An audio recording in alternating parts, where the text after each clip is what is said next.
क्या आपने कभी ये सोचा है, जो चप्पल पिछले साल आपको 100 रुपये मिल रहे थे, वो इस समय क्यों 105 रुपये में मिल रहे हैं? और जो चना पिछले साल 100 रुपये केजी मिल रहा था, वो इस साल क्यों 105 और 110 रुपये केजी मिल रहा है? इसके अलावा हॉस्पिटल का वही इलाज जो पिछले साल 50,000 में हो जाता था, वो आज 55,000 और 60,000 में क्यों हो रहा है? इन सभी के पीछे एक ही कारण है, इन्फ्लेशन यानी महंगाई। लेकिन यहाँ पर एक सवाल बनता है कि क्या हर एक चीज़ का इन्फ्लेशन एक ही जैसा होता है? क्या बैंक में पैसा रखकर इन्फ्लेशन को हराया जा सकता है? और आखिर इन्फ्लेशन से अपने पैसे को बचाया कैसे जाए, आज इस वीडियो में समझते हैं। तो सबसे पहला सवाल है, इन्फ्लेशन क्या होती है? समय के साथ साथ वस्तुओं और सेवाओं का बढ़ना ही इन्फ्लेशन कहलाता है। इसको ऐसे समझ लेते हैं कि जब किसी चीज़ की कीमत बढ़ती है तो उतने ही पैसे में पहले जितना सामान नहीं मिल पाता है, और इसका मतलब यह होता है कि आपके पैसे की परचेसिंग पावर कम हो गई है। इसी को इन्फ्लेशन कहा जाता है। अब इन्फ्लेशन को एक एग्जांपल से समझते हैं। मान लीजिए आज आप एक चप्पल खरीदने के लिए बाजार जाते हैं, और आज उस चप्पल की कीमत 100 रुपये है, और आज ही आप एक चप्पल खरीद लेते हैं और आप यह सोचते हैं कि अगले साल भी मैं यही चप्पल खरीदूंगा। इसलिए आप 100 रुपये अलग से अगले साल चप्पल खरीदने के लिए रख देते हैं, और अगले साल फिर आप वही चप्पल खरीदने के लिए उसी दुकान पर जाते हैं। लेकिन होता यह है कि वही चप्पल उसी दुकान पर 105 रुपये में मिल रहा होता है।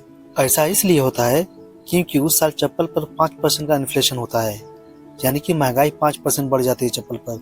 यानी कि पिछले साल जो चीज़ 100 रुपये में आपको मिल रही थी, वही 5% इन्फ्लेशन आने पर 105 रुपये की हो गई। इसे ही इन्फ्लेशन कहा जाता है। अब इन्फ्लेशन को एक दूसरे एग्जाम्पल से समझते हैं। मान लीजिए कि आज 1 किलो चने की कीमत 100 रुपये है, और आपको ये लगता है कि अगले साल भी महंगाई के साथ इसकी कीमत बढ़ जाएगी। यही सोचकर आप अपने सेविंग अकाउंट में 1,000 रुपये जमा कर देते हैं, क्योंकि आप यह सोचते हैं कि बैंक आपके पैसे पर ब्याज देगा और अगले साल आपके पैसे बढ़कर मिलेंगे। और बैंक आपको 1 साल बाद 3% का इंटरेस्ट पे करता है। जो 1,000 रुपये आपके पास थे, वो आज 1,030 रुपये हो जाते हैं। आपको ये लगने लगता है कि आपके पैसे 30 रुपये बढ़कर मिले हैं। लेकिन जब आप उसी चने की दुकान पे जाते हैं तो आपको यह पता चलता है कि पिछले साल जिस चने की कीमत 100 रुपये प्रति केजी थी, वो आज 105 रुपये केजी हो चुकी है। यानी कि चने की कीमत पर 5% का इन्फ्लेशन आया। अब ध्यान देने वाली बात यह है कि जहां आपके पैसे सिर्फ 3% बढ़े, वहीं चने की कीमत में 5% तक की बढ़ोतरी हुई। यानी कि आपके पैसे की परचेसिंग पावर 2% तक गिर गई। दिखने में तो ऐसा लगता है कि आपका बैंक बैलेंस बढ़ गया है, लेकिन सच बात यह है कि आपका पैसा महंगाई से हार गया है। इसलिए सिर्फ सेविंग अकाउंट में पैसा रखना लंबे समय में इन्फ्लेशन को हराने के लिए पर्याप्त नहीं है, क्योंकि हर साल महंगाई इसी तरह बढ़ती रहेगी और आपके पैसे की परचेसिंग पावर इसी तरह से कम होती रहेगी। इसीलिए आपको कोई ऐसा इनकम सोर्स जरूर ढूंढना चाहिए जो इन्फ्लेशन को बीट करता हो और जिसका रिटर्न इन्फ्लेशन से ज्यादा हो।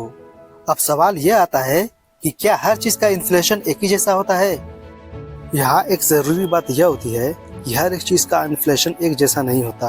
अगर देश का इन्फ्लेशन 5% है, तो इसका मतलब यह बिल्कुल भी नहीं होता कि हर एक चीज की महंगाई दर सिर्फ 5% ही बढ़ेगी। इसके एग्जाम्पल में आप चप्पल के प्राइस को ही देख लीजिए। जहाँ एक चप्पल का प्राइस 100 रुपये से 105 रुपये हुआ, यानी कि उस पर महंगाई सिर्फ 5% हुई, वहीं दूध की कीमत 60 रुपये पर लीटर से 66 रुपये पर लीटर हो गई। यानी कि दूध पर इन्फ्लेशन रेट 10% आया, जो कि चप्पल के इन्फ्लेशन से 5% ज्यादा ही है। इसको समझने के लिए एक और एग्जाम्पल मेडिकल का भी ले लेते हैं। मान लीजिए कि पिछले साल किसी अस्पताल में किसी ऑपरेशन की कॉस्ट सिर्फ 50,000 रुपये आती थी, लेकिन इस साल उसी ऑपरेशन का कॉस्ट 55,000 रुपये हो गया। इसका मतलब यह होता है कि मेडिकल पर भी 10% का इन्फ्लेशन हो गया, जो कि चप्पल के इन्फ्लेशन से 5% तक ज्यादा है। इसके अलावा कई ऐसे सामान भी हो सकते हैं जिनका इन्फ्लेशन सिर्फ 3% या 4% बढ़ा, जो कि मेडिकल के इन्फ्लेशन से बहुत ही कम है। यानी कि हर सेक्टर का इन्फ्लेशन अलग अलग होता है। लेकिन यहाँ पर एक क्वेश्चन मार्क बनता है कि अगर हर एक सेक्टर का इन्फ्लेशन अलग अलग है, तो सरकार इसे मापती कैसे है? और न्यूज में भी 4%, 5% और 6% का इन्फ्लेशन रेट क्यों बताया जाता है? सरकार खाने पीने की चीजों की कीमतों का अध्ययन करती है। इसके साथ साथ घर के किराए, कपड़े और शिक्षा की कीमतों का भी अध्ययन किया जाता है। ईयरली इन्फ्लेशन को देखने के लिए मेडिकल और ट्रांसपोर्ट को भी देखा जाता है। गवर्नमेंट हजारों वस्तुओं और सेवाओं की कीमतों को देखती है उसके बाद एक एवरेज निकालती है जिसे हम इन्फ्लेशन कहते हैं। इसलिए अगर न्यूज़ में इंडिया का इन्फ्लेशन रेट 5% बताया जाता है तो इसका मतलब यह हरगिज़ भी नहीं होता कि हर चीज़ पर सिर्फ 5% ही इन्फ्लेशन हुआ है।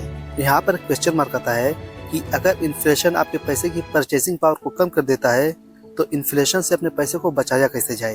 तो इसका जवाब यह है कि आपका पैसा कहाँ पर इन्वेस्ट है। अगर आपका सारा पैसा सिर्फ सेविंग अकाउंट में होगा तो उसका रिटर्न 3 या 4% होगा, जबकि इन्फ्लेशन का रेट 5% से 6% होता है। इसलिए अगर आपका पैसा सिर्फ सेविंग अकाउंट में पड़ा हुआ है तो समय के साथ साथ आपके पैसे की परचेजिंग पावर कम होती रहेगी। इसीलिए लंबे समय के गोल के लिए इन्वेस्टमेंट पर विचार किया जाता है जो लंबे समय में इन्फ्लेशन से ज़्यादा रिटर्न दे सके, ताकि आपके पैसे की परचेजिंग पावर इन्फ्लेशन से ज़्यादा होती रहे। एग्जाम्पल के लिए मैं आपको बता देता हूँ, जैसे इंडेक्स फंड्स, म्यूचुअल फंड्स, किसी अच्छे कंपनी के शेयर्स और लॉन्ग टर्म की और भी इन्वेस्टमेंट होती है। अगर इंडेक्स फंड की हिस्ट्री देखी जाए तो कई इंडेक्स फंड ऐसे हैं जो इन्फ्लेशन से ज़्यादा रिटर्न दे चुके हैं, लेकिन इसका रिटर्न कंफर्म नहीं होता कि इतना ही मिलेगा। मार्केट कभी ऊपर जाती है तो कभी नीचे आती है। इसलिए इन्वेस्टमेंट सोच समझ कर करनी चाहिए। अपने गोल को समझकर इन्वेस्टमेंट करें और अपने टाइम होरिजोन को समझें। इसके साथ साथ अपने रिस्क को भी समझें। याद रखें, सेविंग का काम होता है आपके पैसे को सुरक्षित रखना, जबकि इन्वेस्टमेंट का काम आपके पैसे को समय के साथ बढ़ाना होता है। आज आपने सीखा इन्फ्लेशन क्या होती है और ये आपके पैसे की परचेसिंग पावर को कैसे कम करती है। और आपने यह भी सीखा कि सेविंग अकाउंट का इंटरेस्ट हमेशा इन्फ्लेशन को हरा नहीं पाता। साथ साथ आपने यह भी जान लिया कि हर एक चीज का इन्फ्लेशन एक जैसा नहीं होता और लंबे समय में सही इन्वेस्टमेंट करना क्यों जरूरी है।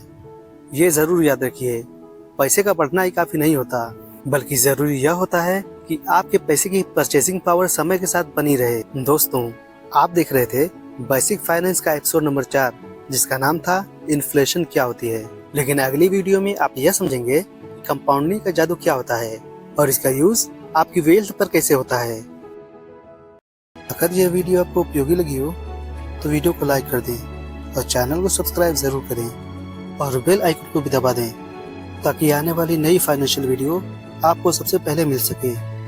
इस वीडियो को अपने दोस्तों और परिवार के साथ जरूर शेयर करें, ताकि सही फाइनेंशियल नॉलेज ज़्यादा से ज़्यादा लोगों तक पहुँचे।